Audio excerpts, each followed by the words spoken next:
पाकिस्तानी ड्रामे हमारी यूथ पर क्या असरात मुरतब कर रही हैं? मुस्लिम कंट्रीज के जो बच्चे हैं जो ड्रामा देखते हैं तो उससे क्या ले सकते हैं?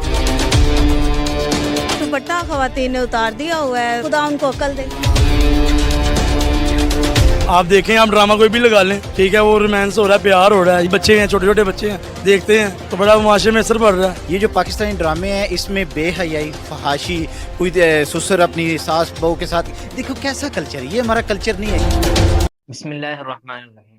अस्सलाम वालेकुम वरहमतुल्लाह। नाज़रीन, आज हम एक इंतहाई अहम मौजू पर बात करेंगे कि जिसका नाम मैंने रखा है स्वीट पॉइजन, मीठा जहर। नाज़रीन, जहर की दो किस्में हैं। एक जहर वो है जो हम सब के सामने है, हम उसको देखते हैं कि जो भी इंसान खाता है वो मर जाता है, लेकिन इसका असर ये है कि जो इंसान खाता है सिर्फ उसी पर इसका असर होता है, सिर्फ वो शख्स मरता है।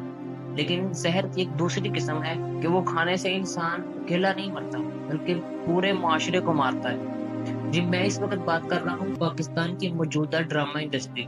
ये पाकिस्तान की मौजूदा ड्रामा इंडस्ट्री जो है ये एक ऐसा खतरनाक मीठा जहर है कि अगर हम इसको जहर कहीं ना पेश करें तो सामने वाला इसके दिफा में इसको इस तरह डिफाइन करता है कि है तो मीठा ना,